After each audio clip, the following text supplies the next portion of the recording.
Alam mo, Shireen, grabe na kasi yung mga sinabi mo. Alam mo ba yung mga nasa isip ko ngayon?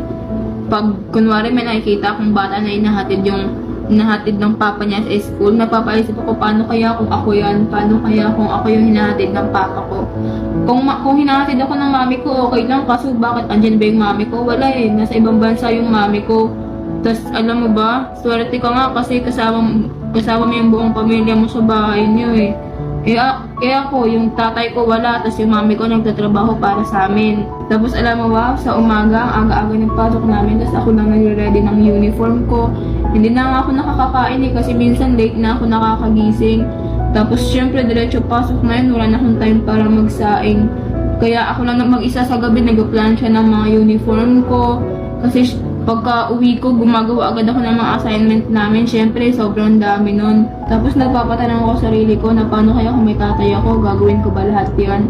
Kasi iniisip ko rin, yung mami ko nasa ibang bansa, siguro kung andito siya, tutulungan niya ako mag-ready ng uniform ko, tutulungan niya ako mag-ready ng kakainin ko.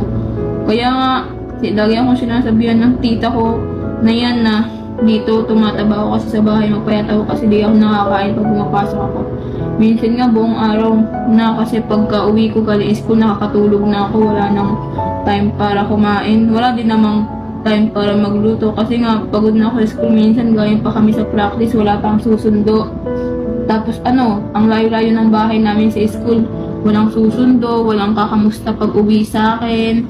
Tapos pag uwi mo, ikaw lang mag-isa kasi kayo ng dalawa ng kuya mo dun, tapos yung kuya mo matagal umuwi. So wala kang kasama sa bahay. Pagod ka na nga sa school mo, pag uwi mo, ikaw pa mag-isa. Na-try mo ba si Lane? Na-try mo ba yun? Siyempre hindi mo na-try yun kasi buo kayo ng pamilya mo sa bahay niyo eh. Tapos minsan ba napatanong ka sa sarili mo na ano ka itsura ng tatay ko kung kamukha ko ba siya? Siyempre hindi mo napapatanong sa sarili mo yun kasi nakikita mo yung tatay mo eh. Ako simula bata, hindi ko talaga nakita yung tatay ko. Baka si Lane, na-try mo na ba na sa pagpasko, sinasabihan ka ng papa mo na, "Nak, may gift ako sa'yo." Na-try mo na ba yun? Siyempre, oo, na-try mo na. Tapos narinig mo na ba yung, "Nak, may pasalubong ako sa'yo."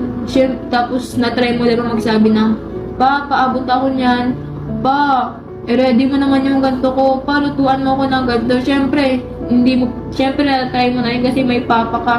Ako, wala akong papa sila, tapos ginaganyan mo pa ako.